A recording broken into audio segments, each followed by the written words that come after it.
One Earth, one family, one future. With this mantra in mind, India is hosting leaders from the G20 group, addressing issues that concern South Asia, food security, for example, debt distress, as well as climate change. These are the issues that affect you and me, and these are issues that affect ordinary citizens at a very real level. These issues are on the agenda of the G20 Leaders Summit, but there is a slight problem. These issues also risk being derailed and overshadowed. Derailed by deeper and more entrenched divisions and agendas that each leader lands with in New Delhi. And tonight, we want to focus on that.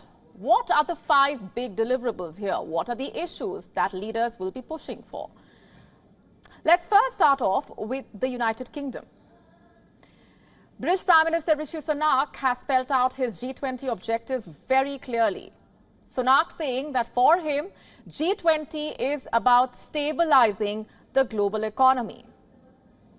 He also talks about building international relationships, and that's been a very important message as well, and also supporting those who are the most vulnerable. Now, while he mentioned the clear global issues, Rishi Sunak also blasted the Russian President Vladimir Putin for his no-show at the summit. Rishi Sunak vowed to show up with support for Ukraine. So we can draw the inference here very clearly. Isolating Russia as far as the Ukraine war is concerned is on the agenda. In fact, on the platform X, Rishi Sunak said, and I'm quoting, "The war in Ukraine continues to affect us all. We are making sure food exports get out of Ukraine to countries that actually need it." In fact, establishing surveillance in the Black Sea, providing and funding for the World Food Programme, convening an international food security summit. Sunak's office said the Prime Minister will stress on the importance of those leaders who did choose to attend the G20 summit, demonstrating their leadership both in helping the world's most vulnerable people in dealing with the consequences of the Ukraine war and also in addressing the wider challenges. And we must remember here, it will be his first official trip to India since taking office last October. And so bilateral talks also on the cards, as well as trade deal between the UK and India. Very important factor here. And Rishi Sunak hopes to finalize a slimmed down trade deal with India, a deal that could be ready for sign-off next month. And ahead of his departure to New Delhi, in an interview with the Indian news agency PTI, Rishi Sunak batted for a modern, forward-looking free trade agreement, a deal that puts India and the UK on the path of doubling UK-India trade by the year 2030. He also expressed excitement as far as his opportunity is concerned to make Britain the first European country that India has negotiated with for a free trade deal.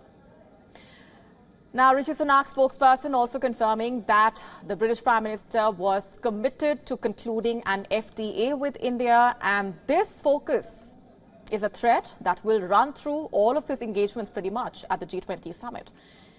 And as the first British Prime Minister of Indian heritage, Sunak's visit is poised to be historic. It's also touted as a pivotal moment in post-Brexit Britain, boosting Britain's ties with a key rising power.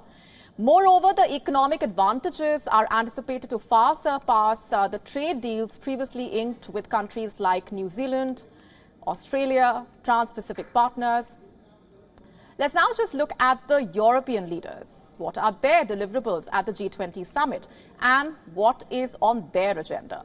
The French President Emmanuel Macron has publicly refused to sign any joint statement that does not condemn Russia's invasion of Ukraine. Macron will also be holding a bilateral with Prime Minister Modi on the sidelines of the summit. And according to the statement released by France, the French president will continue his ongoing dialogue with his counterparts from every continent so as to combat the risks of fragmentation of the world.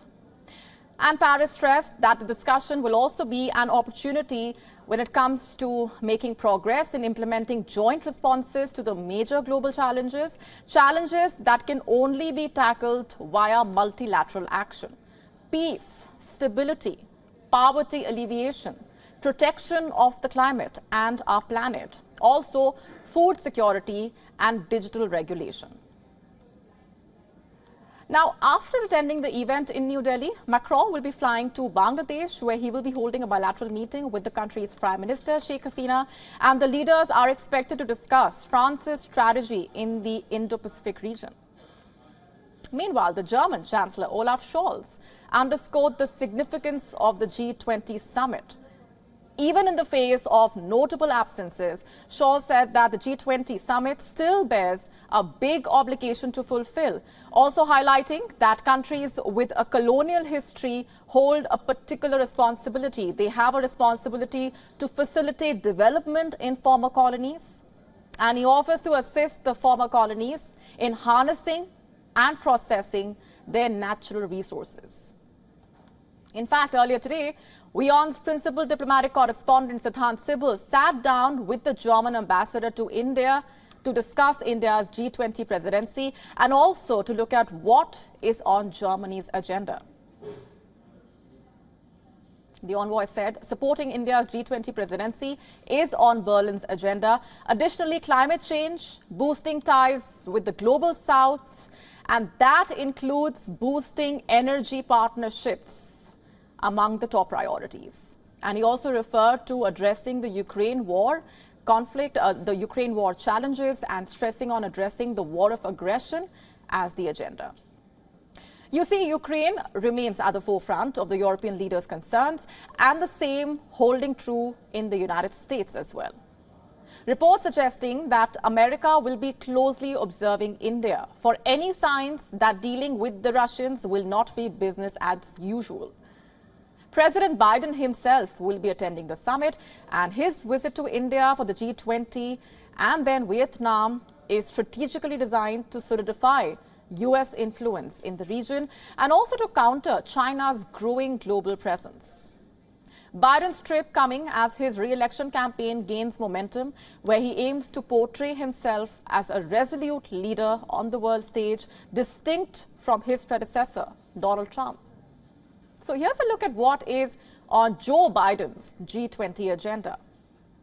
A primary U.S. objective is to secure an agreement on reforming not just the World Bank, but also other multilateral development banks. What is the overarching goal here? It's basically to empower these institutions to make strategic investments in low and middle income countries.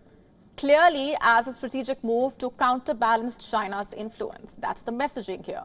And on Saturday, Joe Biden will participate in two crucial sessions, one of them focusing on the Partnership for Global Infrastructure and Investment. In recent years, many developing nations have borrowed heavily from China for infrastructure, also other projects, and they are linked to China's Belt and Road Initiative. But the U.S., you see, has flagged BRI's often forceful and unsustainable lending. Joe Biden has said he hopes to give developing countries another option to obtain funding for infrastructure and also to weaken China's influence. But back to G20 for now. Biden will also be holding a bilateral meeting. In fact, the two leaders have been discussing a range of significant issues. That meeting has been a key highlight and started a while ago. Here's a breakdown of what's on the table, what has been on the table, reviewing the ongoing bilateral cooperations between the two sides, also focusing on clean energy, defense and technology, also deliberations over a more liberal visa regime. Those on the table as well, possibly. And while that is on Biden's agenda, there are a range of issues that rank high on both India and America's agenda, especially in the light of the current geopolitical scenario. And key areas of discussion between Prime Minister Modi and Joe Biden, also including a GE jet engine deal, procurement of 31 MQ-9B killer Reaper drones, also known as Predator drones, and discussions around advancements in 5G and 6G spectrum, collaboration on emerging technologies, and developments in civil nuclear cooperation. The U.S. Treasury Secretary Janet Yellen, who arrived in New Delhi ahead of Joe Biden, also said that Washington is willing to work with India to help craft a communique at the end of the summit. but it would be a challenge. You see, China has complicated matters. With the Chinese President Xi Jinping not coming, the Chinese Premier Li Qiang is attending instead. And according to the Chinese Foreign Ministry, China's expectations from the G20 Summit focusing on strengthening partnership, contributing to world economic recovery and global sustainable development. And finally, Russia. It's Russia's war with Ukraine, after all, which has polarized the grouping. And India's biggest challenge here is to negotiate a compromise document. The Russian foreign minister, who is slated to stand in for the Russian president, has confirmed that Russia will be blocking any final declaration that does not reflect its position as far as Ukraine is concerned. In fact, Russia has said that it is committed to making the Delhi summit a success and ensuring that India's G20 presidency is effective. It will promote the interests of developing countries and also create a constructive atmosphere at the forum in New Delhi. Moscow has also welcomed the move to accept the African Union as a permanent G20 member. Lavrov will speak at the two leaders' sessions. Discussions will be around sustainable development, also promoting steady economic growth and promoting democracy. Finally, what does India want the summit to focus on? As the 2023 president, India is focused on sustainable development, also debt forgiveness for developing countries, striving for just and equitable growth for all in the world. And along with the G20 meetings, Prime Minister Modi also, of course, has a packed schedule, holding 15 bilateral meetings with world leaders.